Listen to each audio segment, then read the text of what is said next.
Cuán grande es Él, no cabe la menor duda.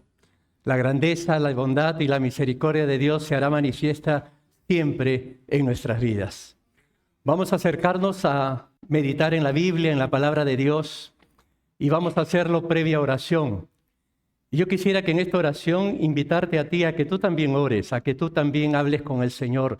Dios te puede escuchar a ti. Tal vez esta mañana tú mismo vienes con alguna carga, alguna preocupación, algún problema, o con alegrías, lo que fuere, ponlo a los pies del Señor. Jesús nos oye, Jesús nos escucha. Y vamos a orar.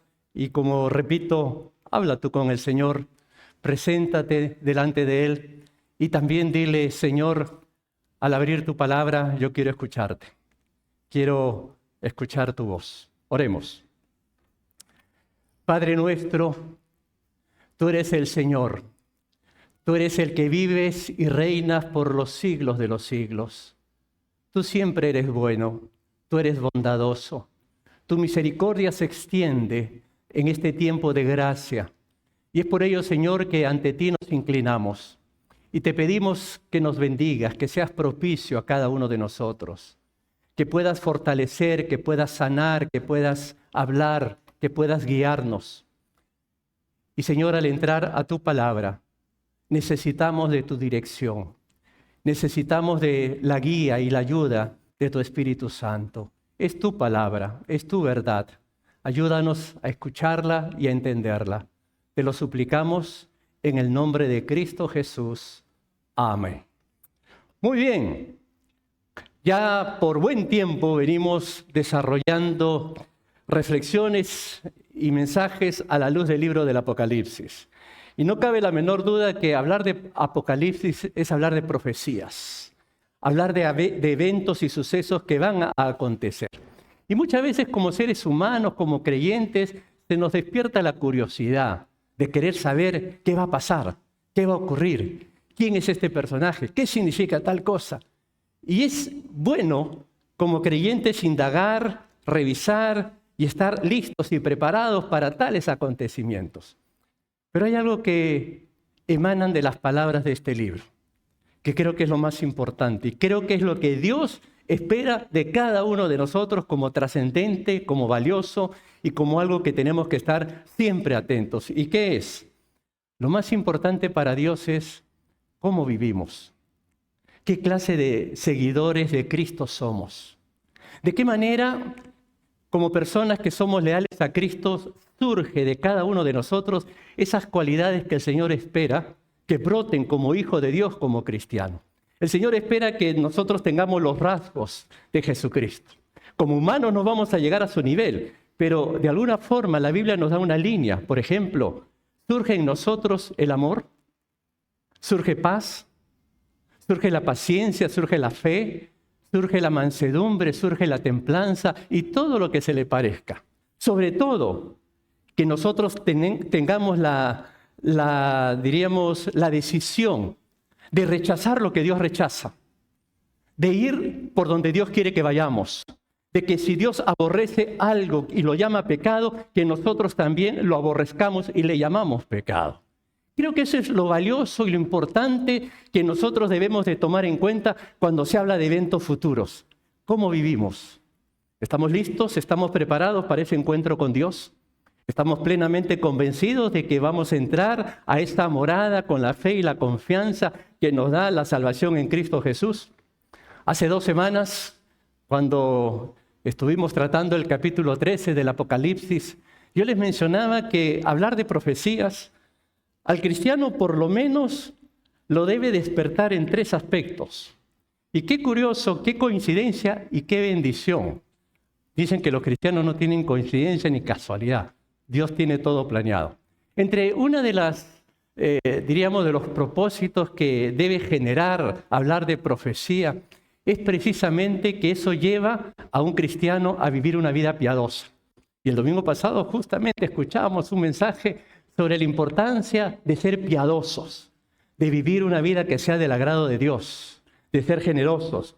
Pero también la profecía nos debe llevar a todo creyente a despertar, a saber que los tiempos se acercan, que Cristo viene en cualquier momento, que la segunda venida de Cristo es inminente. Y eso nos debe llevar a todos a salir de cualquier letargo, de cualquier sueño espiritual, de cualquier pasividad, y nos debe llevar más bien a ser activos, militantes, seguidores, fieles al Señor Jesucristo. Y lo otro que debe generar hablar de profecías es precisamente tener compasión y amor para todos aquellos que no tienen a Cristo, y que nosotros nos podamos dar cuenta que somos portadores de la verdad y debemos de compartir ese mensaje de salvación, aunque nos cierren la puerta, aunque después no nos quieran oír, pero debemos nosotros compartir del amor y de la salvación que hay en Cristo Jesús. Hoy llegamos al capítulo 14 del libro del Apocalipsis. La narrativa de Apocalipsis no está escrita de manera cronológica, como para decir, primero va a pasar esto, segundo va a pasar esto, tercero va a pasar esto. No es tanto así. Por ejemplo, nosotros en tiempo atrás hemos estado hablando de los juicios de Dios. Dios está estableciendo juicios, pero empiezan a darse algunos paréntesis. Y lo que vamos a ver ahora es algo que va a ocurrir más adelante, no durante el tiempo del juicio de la gran tribulación, sino va a ocurrir más adelante. Nos referimos a un anuncio anticipado de la expresión que tiene la Biblia para hablar de la victoria del Cordero. La victoria del Cordero de Dios, la victoria de Jesucristo. Si bien es cierto, se habla de un anticristo, se habla de una maldad que va en crecimiento, pero no debemos de perder de vista que al final de todos, la victoria será del Rey de Reyes y del Señor Jesucristo. El capítulo 14 que vamos a ver el día de hoy, lo vamos a dividir en 3 partes, en 3 secciones. Cada sección comienza con una visión. Justamente, si ustedes miran en sus Biblias, van a ver que aparece con la palabra después miré. Después la otra sección comienza con la palabra vi. Y la tercera sección aparece con el término miré. Después miré, vi, miré. Lo que nos hace ver que son 3 secciones, 3 visiones, 3 enseñanzas, cada una de ellas con mucha amplitud, con muchas verdades, y que vamos a tratar de resumirlas. Interesante que el capítulo 13 nos hablaba de un anticristo que persigue a los que no se dejaron marcar, que va a haberse una gran persecución para los que no adoren la imagen del anticristo. Llegamos al capítulo 14 y vamos a ver otra cara.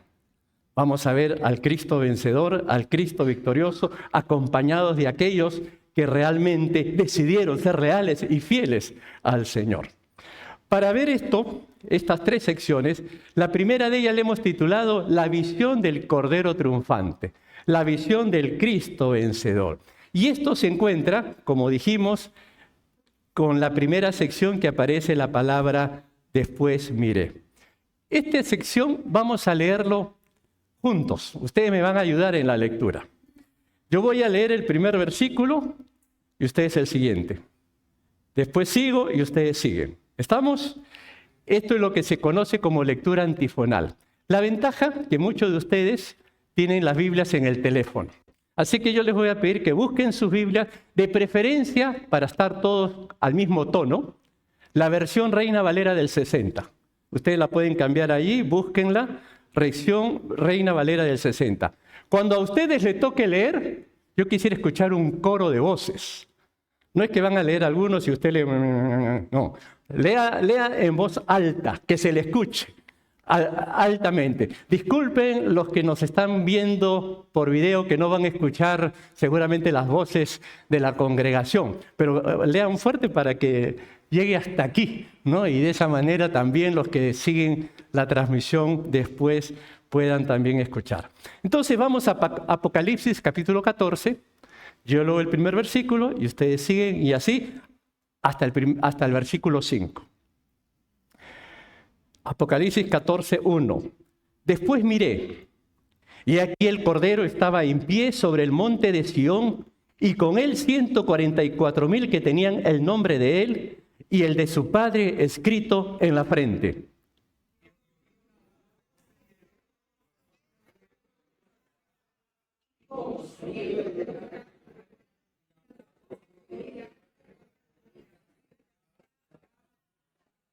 Muy bien, hermano, los felicito. La otra más fuerte todavía, los han escuchado. Versículo 3. Y cantaban un cántico nuevo delante del trono y delante de los 4 seres vivientes y de los ancianos. Y nadie podía aprender el cántico sino aquellos 144,000 que fueron redimidos dentro de la tierra.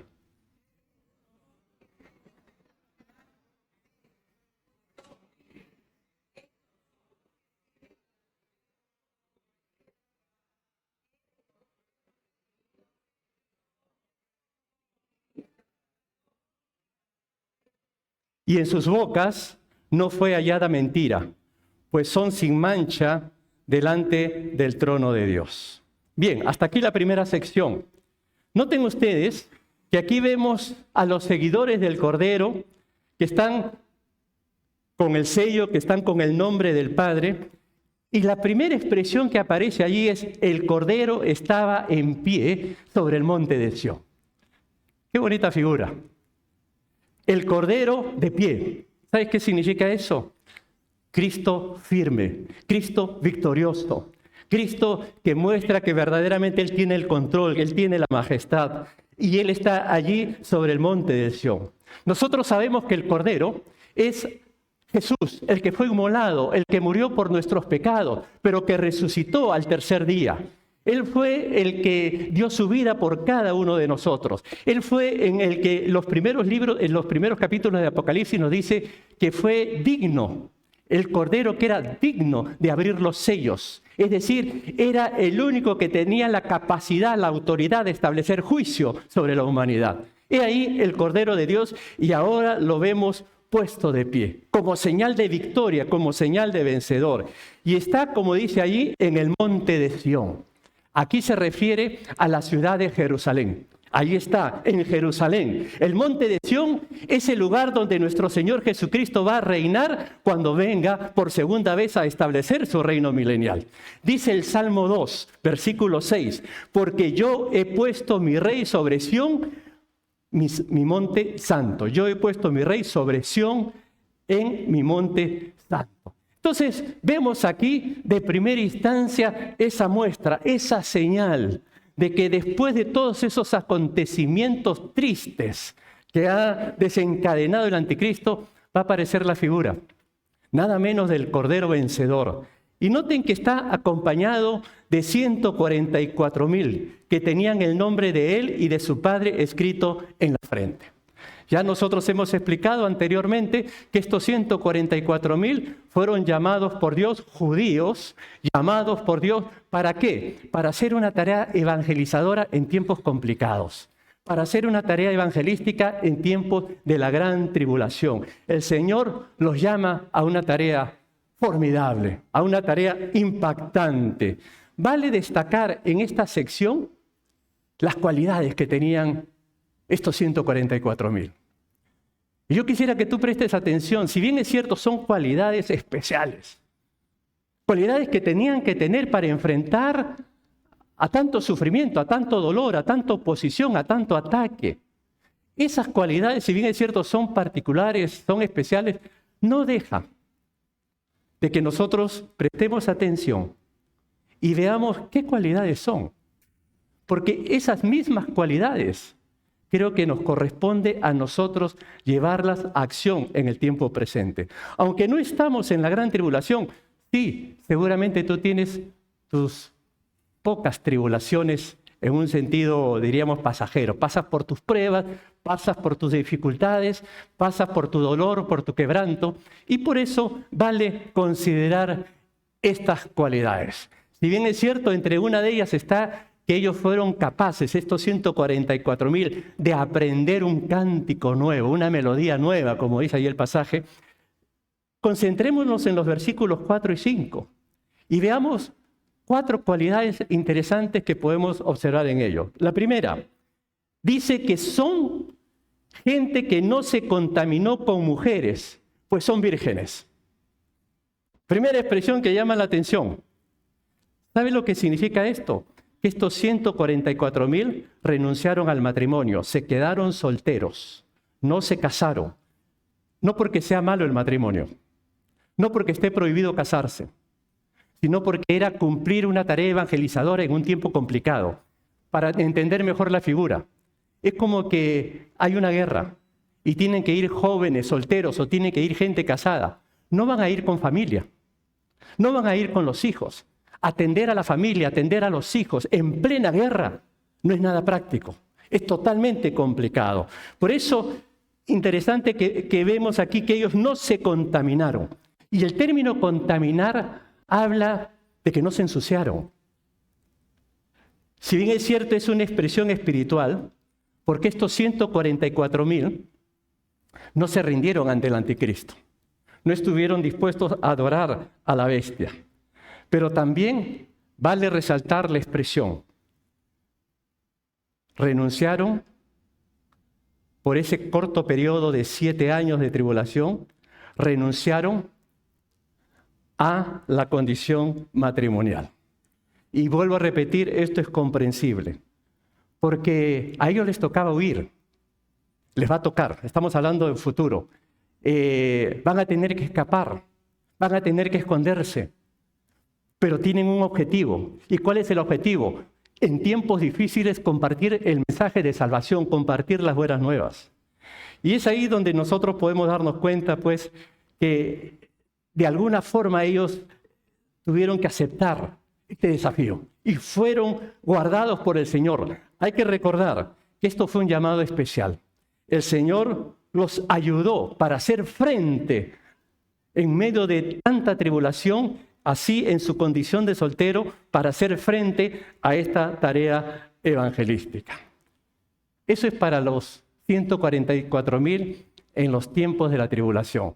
No se asuste el soltero en el tiempo de ahora, ¿no? El tiempo de la gracia. Si usted está soltero, usted se puede casar, ¿no? Estamos en el tiempo en el que todavía se puede, pero va a haber y un llamado especial que el Señor le hizo a estos personajes.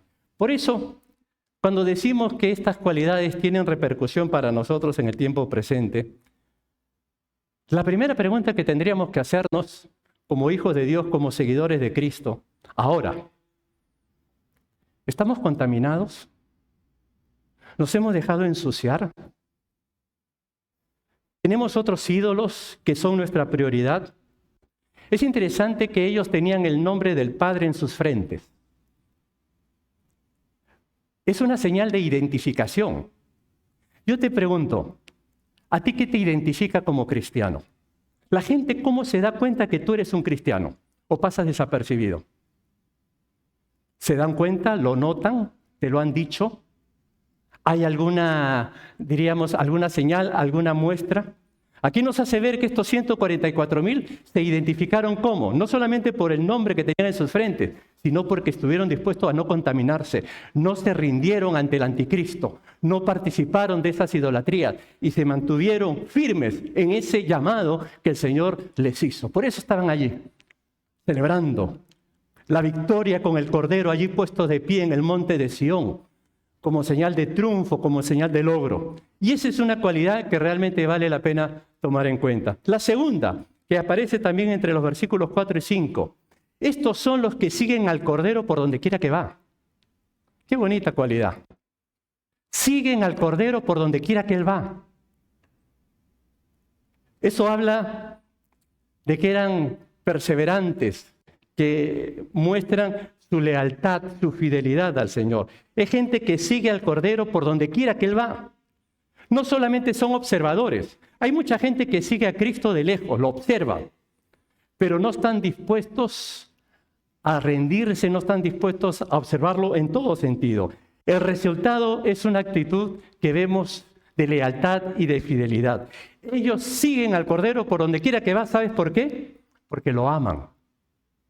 Porque aman a Jesús. Porque en cualquier circunstancia sienten el amor de Dios, sienten el cariño de Dios. Cuando están desconsolados, cuando están tristes, cuando están con pruebas, cuando están con problemas, invocan a Jesucristo, invocan al Cordero, y el Cordero les hace sentir su gracia, su bondad y su amor. Por eso que van por donde quieran que Él va. Multitudes en los tiempos de la gran tribulación van a seguir al anticristo y se dejarán marcar por el sello que Él pondrá. Pero estos seguidores decidieron ser leales a Jesús. Pregunta: ¿nosotros estamos dispuestos a seguir a Jesús por donde Él nos diga? Yo con mucha tristeza he escuchado a gente que me lo ha dicho así, en mi cara pelada, como se dice. Yo estoy dispuesto a aceptar a Cristo y a involucrarme en la iglesia siempre y cuando Jesús sane a mi mamá. Otros dicen, yo sigo a Cristo si viene la prosperidad. Otros dicen, yo sigo a Cristo si voy a estar feliz siempre. Yo sigo a Cristo si todo va a ser alegría, si todo va a ser paz, si todo va a ser contentamiento. Estos 144,000 siguieron a Cristo a pesar de todo el dolor y de todo el sufrimiento. ¿Cuántos de nosotros estaríamos dispuestos a seguir a Cristo sabiendo que nos va a costar, sabiendo que vamos a sufrir, sabiendo que hay una demanda de renuncia y de sacrificio? Y eso no es fácil. Y el verdadero y el genuino seguidor de Jesucristo tiene que estar dispuesto a ir por donde Él va. Yo no sé si tú, cuando escuchaste la voz de Dios en alguna oportunidad que te dijo, tú tienes que ir por acá, tú tienes que hacer esto. Y lo escuchaste con claridad, pero tú preferiste ir por otro lado. Porque te dabas cuenta que ir por ahí implicaba dejar cosas, renunciar, y tal vez te iba a costar más.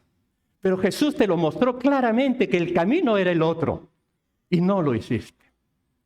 Los 144,000 nos enseñan que en los tiempos de la gran tribulación estuvieron dispuestos a ir por donde Cristo iba. La pregunta es, ¿conozco el camino? A veces no sabemos cuál es el camino por el cual Jesús me quiere llevar. ¿Y sabes por qué no lo conocemos? Porque no estamos en comunión con Dios, porque no oramos, porque no leemos la Biblia. Y como no tenemos nada de esos recursos, entonces, ¿cuál es el camino que tomamos? El que nos lleva nuestra razón, nuestra inteligencia, nuestra emoción, lo que sentimos, lo que nos gusta, lo que nos parece, lo que hace la mayoría. Esos son los caminos que la mayoría escoge. Pero el camino que quiere Jesús para ti, lo captas, lo escuchas, lo entiendes, lo comprendes. Qué importante es conocer el camino por el cual el Señor quiere que nosotros vayamos. Estos 144,000 nos enseñan que iban por donde Cristo iba. Y creo que nos deja la gran lección. Yo tengo que estar dispuesto a ir por donde Cristo quiere que yo vaya. Otra cualidad que vemos ahí, estos fueron redimidos de entre los hombres como primicias. Como primicias para Dios y para el Cordero. ¿Sabes lo que implica esto de ser una primicia? En pocas palabras, primicia es lo primero. Las primicias en la Biblia es para hablar de los primeros. Es el concepto de que Dios es tan valioso, Dios es tan importante, que para Él es lo primero. En tiempos antiguos, la primera cosecha para el Señor. Hay gente que su primer salario para el Señor. ¿Por qué? Porque Él vale, porque Él es lo más importante, porque Él es lo más valioso. La Biblia habla de que Cristo es la primicia de la resurrección. También habla de los primeros convertidos. Lo que podemos decir que estos 144,000 son primicias para Dios, ¿saben en qué sentido? En que ellos fueron los primeros. Dentro de la multitud que se encontraba en esos tiempos finales, fueron los primeros redimidos, los primeros salvados. Y además podríamos nosotros encontrar que ellos fueron una ofrenda. Y esto tiene una connotación importante. ¿Tú estás dispuesto a ofrendar tu corazón? Porque yo diría que es más fácil ofrendar a veces dinero, pero ofrendar el corazón, ofrendar la vida, Señor, aquí, yo me entrego. Y ellos se ofrendaron a tal punto que muchos creyentes estuvieron dispuestos a morir y murieron. Y van a morir por su fe. Fueron primicias, se dieron, se ofrendaron para Dios. Y una cuarta cualidad que vemos aquí de estos 144,000, que está ahí en el versículo 5, dice, y en sus bocas no fue hallada mentira. ¿Qué frase? Pues son sin mancha delante del trono de Dios. Estos 144,000 sellados tenían esa cualidad. Era gente auténtica, gente de verdad, verdaderos imitadores del Cordero, porque Jesucristo precisamente nos enseña por textos en la palabra que en Él no se encontró engaño. En él no se encontró mentira. Y es interesante la frase, ¿se han dado cuenta? Que dice que no fue hallada mentira. ¿Sabe qué nos hace pensar? Que rebuscaron, que trataron de encontrar, trataron de hallar. A ver si le encontramos una mentirita, vamos a rebuscar, vamos a indagar, vamos a investigar. Y dice el texto bíblico que no les encontraron mentira. Y eso habla del tipo de creyente que era. En una oportunidad Jesucristo a uno de sus discípulos le dijo, a Natanael propiamente, he aquí un verdadero israelita en quien no hay engaño. Los que hablan mentira son imitadores del diablo. ¿Saben por qué? Porque el diablo es mentiroso y padre de toda mentira. Cuando a mí se me sale una mentira, el Espíritu Santo inmediatamente me redarguye y me hace ver que toda mentira tiene inspiración en Satanás. Así como suena. El padre, el que engendra, el que origina, el que inventa, el que forma las mentiras es Satanás. Y cuando a nosotros se nos sale una mentira, recuerda, el que te ha inspirado es el enemigo. Él es el padre de toda mentira. La Biblia nos dice que los inconversos, los que no adoran al Señor, cambiaron la verdad de Dios por la mentira, honrando y dando culto a las criaturas antes que al Creador. El creyente tiene que aprender a desechar la mentira. La verdad nunca va a producir mentiras. Y en la Nueva Jerusalén, en el reino de Dios, no hay espacio para los mentirosos. Y es ahí donde nosotros, cuando vemos esta cualidad, realmente nos llama la atención. Pero hay una frase más, que estos son sin mancha delante del trono de Dios. Noten esa frase, delante del trono. Hay veces entre nosotros como seres humanos nos podemos aprobar. Nos miramos y decimos, buena gente, santo. El otro más santo que yo, más santo. Y entre nosotros nos aprobamos. Pero aquí dice que ellos estaban sin mancha, ¿delante de dónde? Del trono de Dios. Estar aprobado por Dios, ya estamos hablando de una dimensión distinta, de algo que muestra que gente que ya se encuentra en la gloria de Dios, y todo por la gracia de Jesucristo, porque hemos sido salvados por Jesús, porque Él con su sangre preciosa nos limpia, y cuando uno se rinde a Él, es lavado por la sangre preciosa de Jesucristo. Por eso, para terminar esta sección, ya que vemos que ahí está el Cordero puesto de pie, acompañado de los 144,000 que tenían el nombre allí puesto en sus frentes, y cuando vemos que delante del trono son aprobados, no hay mancha en ellos, una de las preguntas que tendríamos que hacernos es, y no sé si tú te la has hecho, ¿qué opina Dios de ti? ¿Cuál es la opinión que Dios tiene de tu vida? Basado en esa experiencia que tuvo nuestro Señor Jesucristo en su bautizo, ¿se acuerdan? Que se escuchó una voz del cielo que decía, este es mi Hijo amado en el cual yo tengo contentamiento. Pregunto, ¿está contento Dios con tu vida? ¿Tú crees que Él está contento con lo que tú haces? ¿Crees tú que Él está contento de lo que piensas, lo que sientes, lo que desarrollas?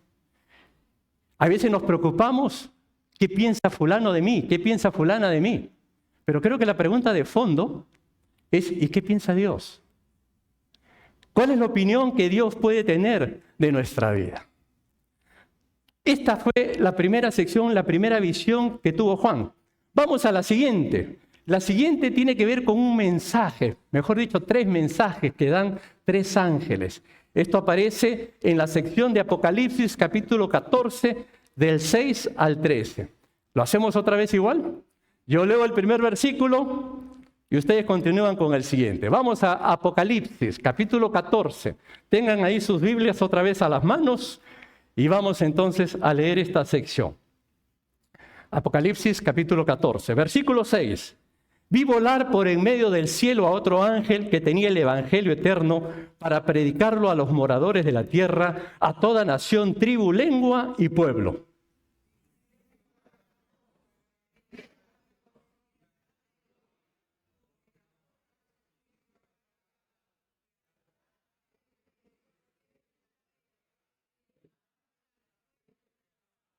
Otro ángel le siguió diciendo, ha caído Babilonia, la gran ciudad, porque ha hecho beber a todas las naciones del vino del furor de su fornicación.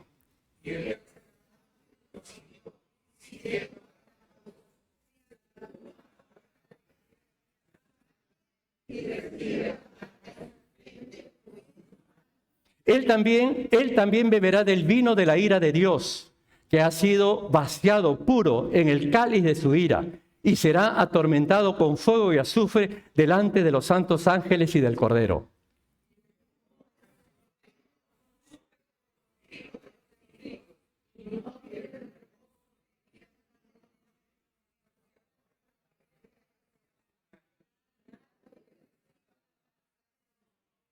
Aquí está la paciencia de los santos, los que guardan los mandamientos de Dios y la fe de Jesús.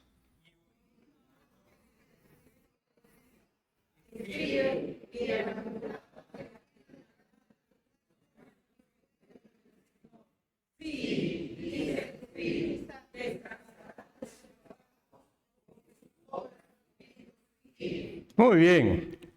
Gracias a Dios por su palabra.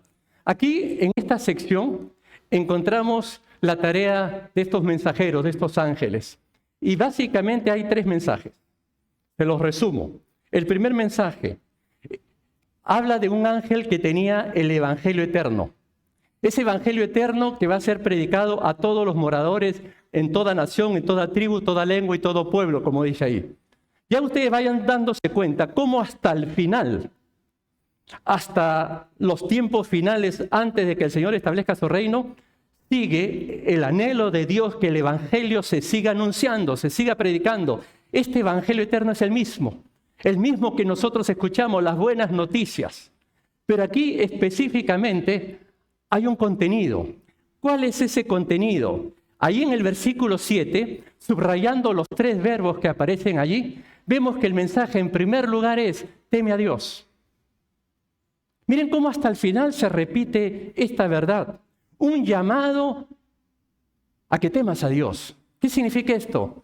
Vuélvete a Dios, respeta a Dios, ríndete a Dios, confiesa tu pecado delante de Dios. ¿Se acuerdan ese verso del proverbio que dice que el principio de la sabiduría es el temor al Señor? ¿Quieres ser sabio? ¿Quieres conducirte de una manera recta, firme? ¿Dónde comienza eso? En el respeto al Señor, en el temor a Dios. Y hasta el final, ese es el mensaje. No varía, se mantiene. Teme a Dios. El segundo, darle gloria al Señor. En una oportunidad, una hermana me dice, pastor, tenemos que darle gloria a Dios. ¿Y cómo le das tú gloria a Dios? Gloria, gloria, gloria a Dios. Gloria, gloria, gloria a Dios. Le digo, así es. Solamente un asunto de repetir gloria, gloria, gloria a Dios. Y hay gente que piensa que así se le da la gloria a Dios, repitiendo una frase constante y continua. Pero no. La gloria a Dios, ¿sabes cómo se da? Reconociendo, exaltando la grandeza de nuestro Dios. ¿Sabes cómo se le da la gloria a Dios? En obediencia. La mejor manera de demostrar que tú glorificas a Dios es que eres consecuente con tu fe, que con tus actos demuestras. No es solamente gloria, gloria a Dios, sino que lo vives, lo practicas, lo crees, lo demuestras. Así se glorifica al Señor, con hechos, con acciones, con verdades que se muestran en la vida cotidiana, en la vida práctica. Así es la forma de exaltar a Dios. La gente va a quedarse impresionado porque va a decir, qué bonito, eso lo hace Dios, así cambia a Dios. Esa persona lo hace así porque ama a Dios. Esa persona es así con sus principios porque adora a Dios. Así se exalta a Dios. Y hasta el final estos ángeles dan ese mensaje, dar gloria a Dios. Y luego agregan, adorad. Adorad a aquel que hizo el cielo y la tierra, el mar y la fuente de las aguas. Miren cómo hasta el final el Señor quiere enfatizar a la gente, a la humanidad. Dejen de adorar a otros ídolos, dejen de adorar al anticristo, dejen de adorar a otras fuentes. Es tiempo de volver a Dios, de darle a Dios el primer lugar, de rendirnos ante Él. Él es el merecedor de toda la honra y de toda la gloria. El enemigo se ha encargado desde el comienzo de ponernos cosas o personas para que nosotros no adoremos a Dios.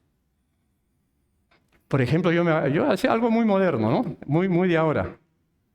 En el básquetbol, el rey LeBron, ¿no? LeBron es el rey Michael Jordan. En el fútbol, Dios. ¿Quién es Dios? Messi. El Messi Dios. Ni qué hablar de artistas. Cada quien tiene su Dios, que llenan sus habitaciones, lo empapelan de todo esto. Aunque no le ponen velitas, pero lo contemplan, lo adoran. Y por largo tiempo nosotros tenemos dioses y el diablo se encarga de ponernos personas y cosas. ¿Para qué? Para que los adoremos. Para que sea lo más lindo, lo más bonito, lo más preciado. ¿Y dónde está Dios? ¿No te has dado cuenta que hay gente que adora más a un artista que a Dios? ¿Que adora más a una persona que al Señor? ¿Que adora más a un futbolista que al Señor? Que por todas esas cosas que entretienen, que divierten y que alegran, y no que sean malas, pero no se le dé el lugar que corresponde.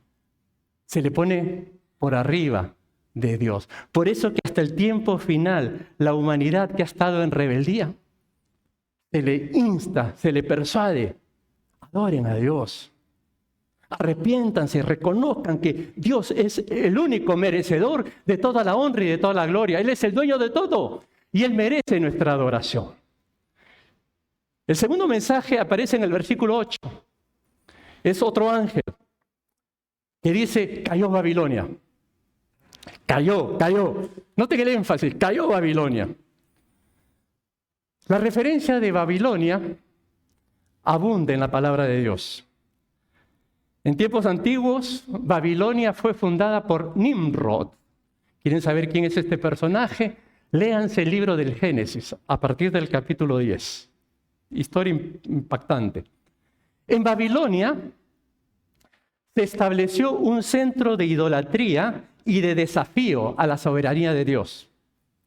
En Babilonia se puede observar que es una ciudad, un reino y un sistema mundial de corrupción y de idolatría. En el Antiguo Testamento, Babilonia aparece como el más formidable enemigo del pueblo de Dios.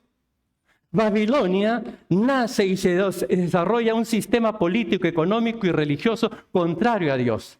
Todo esto que nosotros vemos de maldad, de ideologías, de conceptos contra Dios, que se burlan contra Dios, tienen sus raíces en Babilonia. Tienen el espíritu de Babilonia. Más adelante, cuando lleguemos al capítulo 18, veremos cómo Babilonia cae, cómo todo este sistema corrupto, político, económico, religioso, que en vez de llevarnos a Dios, más bien nos aparta de Dios. Todo este sistema que básicamente ha distraído, va a caer. Ahora el malvado ríe. Ahora es impresionante todas las burlas, todas las mofas, todo lo que aparece para burlarse de Dios. Toda la inmundicia, todas las perversiones, cómo salen, cómo surgen. Y la gente se divierte. Y la gente lo muestra como cosas que realmente hay que aplaudir. Ahora ríen. Pero ¿qué dice aquí? Cayó Babilonia. Todo ese sistema va a caer. Todos esos conceptos contra Dios, que se burlan de Dios, que ofenden a Dios, que van contra la santidad de Dios, va a caer. Ahí lo dice. Cayó Babilonia. Babilonia representa toda esa inmoralidad, todo ese adulterio, toda esa fornicación, que básicamente también tiene que ver con la distracción de adorar otros dioses, otros ídolos, que no es el Señor. Pues bien, ese es el mensaje que da el segundo ángel. Y hay un tercer mensaje, donde a partir del versículo 9 se anuncia el juicio contra los adoradores de la bestia. Este ángel lo que hace ver es como advertencia. Es tiempo de dejar de adorar al anticristo, porque el final va a ser duro. Si los creyentes en aquella época sufren del anticristo, sufren por su fe, ese sufrimiento será así, poquito, y será pasajero, será terrenal. Pero el sufrimiento que tendrán los que deciden darle la espalda a Dios, los que deciden mantener su rebeldía contra Dios, será por la eternidad. Será por siempre. Y ahí lo dice, palabras como aquella que dice, y será atormentado con fuego y azufre, delante de los santos ángeles y del Cordero. Y el humo de su tormento sube por los siglos de los siglos. Y no tienen reposo de día ni de noche los que adoran a la bestia, y a su imagen, ni nadie que reciba la marca de su nombre. En pocas palabras, los que adoran a la bestia tendrán un final triste. Estarán condenados por toda la eternidad. Y eso es lo que trata de expresar en pocas palabras este tercer anuncio. Y vamos, porque creo que nos hemos alargado, a la tercera y última sección que aparece en Apocalipsis capítulo 14, versículos 14 en adelante. Aquí le hemos titulado La gran cosecha sobre la tierra. Miren ustedes, ¿me acompañan otra vez en la lectura? Amén. Empiezo yo con el 14. Miré, y he aquí una nube blanca, y sobre la nube uno sentado semejante al Hijo del Hombre, que tenía en la cabeza una corona de oro y en la mano una hoz aguda.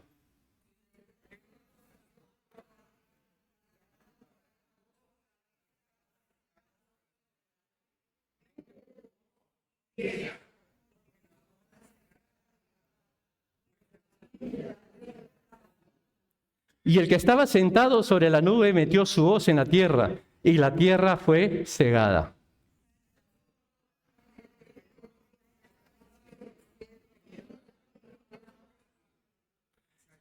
Y salió del altar otro ángel que tenía poder sobre el fuego, y llamó a gran voz al que tenía la hoz aguda, diciendo, mete tu hoz aguda, y vendimia los racimos de la tierra, porque sus uvas están maduras.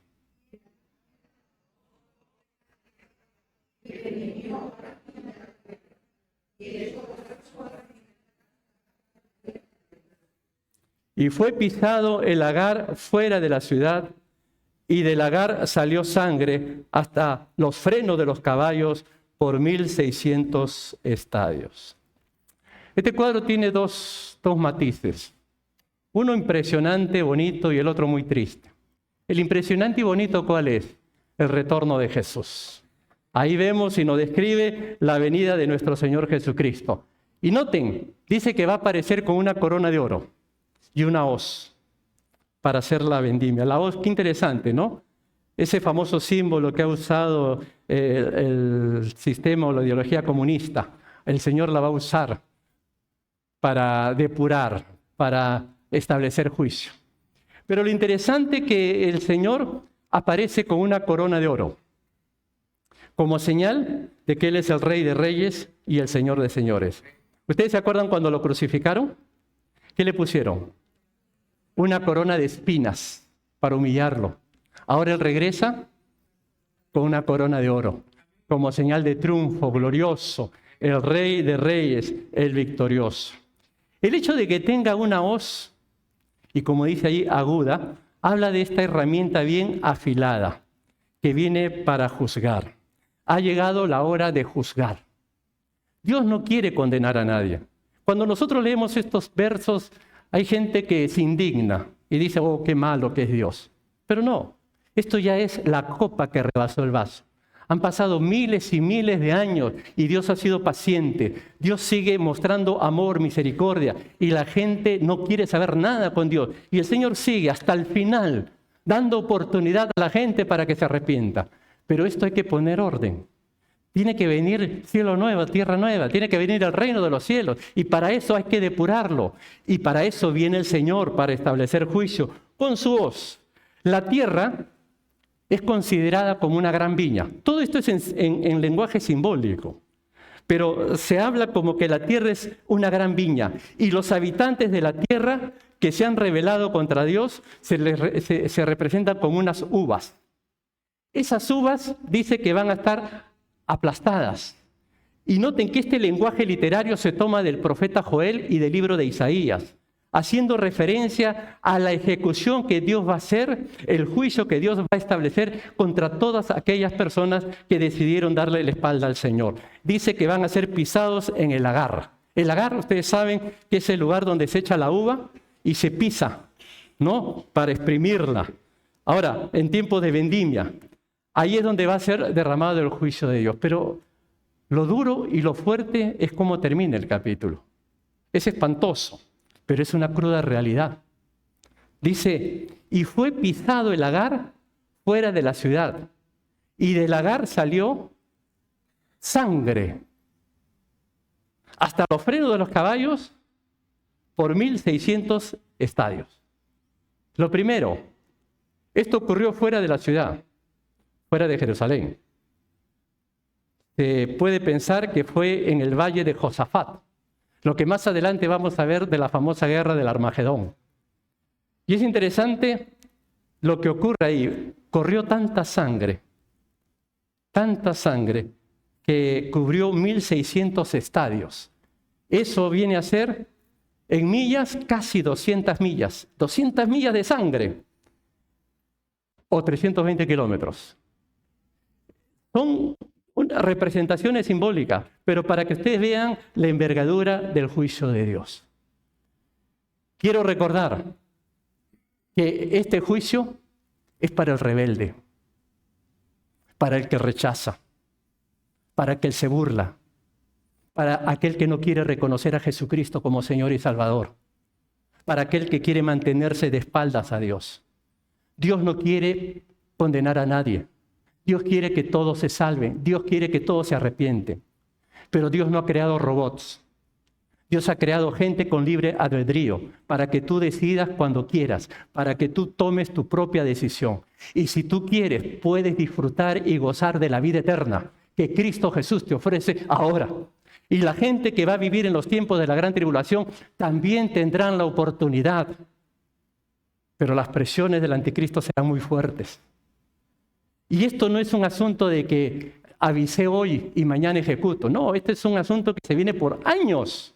Desde que el hombre fue creado hasta la fecha, podríamos decir más de 6.000 años, que se viene anunciando, se viene predicando, pero la gente sigue terca, reacia, prefieren su ídolo, prefieren su Dios, que postrarse ante el Dios de amor, ante el Dios de bondad, ante el Dios de misericordia. Por eso, que no quepa la menor duda que hoy todo aquel que realmente quiere empezar una vida nueva y quiere empezar a tener esa seguridad de vida y de salvación, no hay mejor decisión que decir, Jesús, sálvame. Jesús, ven a mi corazón. Jesús, cambia mi vida. Jesús, quiero vivir en esa esperanza gloriosa. Si lo haces, estos juicios no son para ti. Además, la esperanza que tiene la iglesia es que va a ser arrebatada. Nosotros vamos a ser arrebatados antes de estos tiempos finales de la gran tribulación. Esa es nuestra esperanza y esa es nuestra confianza. Terminamos ya. Conclusión. En este capítulo hemos visto 3 cosas. La primera de ellas, el triunfo de Cristo, puesto de pie en el monte de Sión, acompañado de los 144,000 que nos han mostrado unas cualidades que vale la pena tomar en cuenta. Cualidades como la de no contaminarse, cualidades de seguir a Cristo por donde Él va, no por donde yo quiero, ¿dónde quiere Cristo que yo vaya? Por ahí voy. Cualidades como ofrendarse al Señor, darse al Señor. Cualidades como ninguna mentira. Siempre voy a hablar la verdad. Esa fue la primera sección. La segunda, el mensaje de los ángeles que proclamaron ese evangelio eterno. Ese evangelio eterno que te dice, teme a Dios, darle gloria a Dios, adora a Dios. Estos ángeles que hablaron de que Babilonia va a caer. Babilonia ha caído. Todo este sistema corrupto que nos enferma y nos lleva a alejarnos de Dios va a caer, se va a derrumbar. Y también habló uno de los ángeles del destino triste y final que le espera a todos aquellos que adoran a la bestia. Y la última sección, el juicio de Dios ejemplificado en una gran siega, en una gran cosecha, donde las uvas representan a todas aquellas personas que han decidido adorar al anticristo, que han decidido darle la espalda al Señor. Que Dios nos ayude, que alguna de estas verdades realmente podamos nosotros atesorar. Y sobre todo, mi querido hermano, oremos para que otros más vengan a Cristo. El destino para aquel que decide darle la espalda a Dios es triste. Nosotros no somos los que juzgamos. Esto no es algo que a mí se me ocurre y con ganas de asustar o amedrentar a alguien. Simple y sencillamente estamos exponiendo lo que dice la Biblia. No es mi experiencia, no es mi testimonio, es lo que dice la Biblia. La palabra de Dios dice esto. ¿Lo creemos o no lo creemos? ¿Confiamos o no confiamos? Vamos a orar, vamos a orar. Padre, gracias porque estamos seguros de la victoria que hay en Jesucristo. Gracias, Señor, porque estamos confiados. En ti estamos seguros que tú nos cuidas, que tú nos proteges. Pero al mismo tiempo, Señor, queremos pedirte por aquellos que no te conocen. Te ruego, Señor, que tú toques sus corazones, que tú los bendigas y que les muestres una vez más que en Cristo Jesús hay esperanza.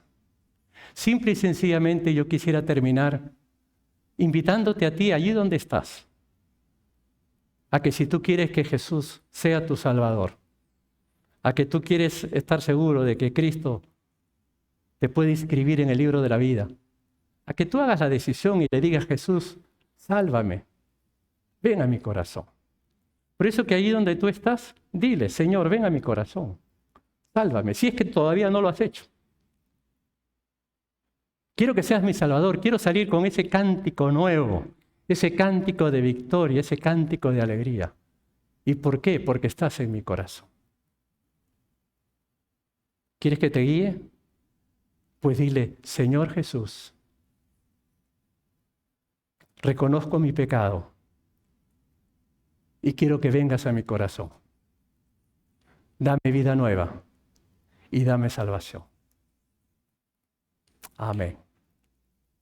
Que Dios te bendiga, que Dios te ayude, que Dios te fortalezca.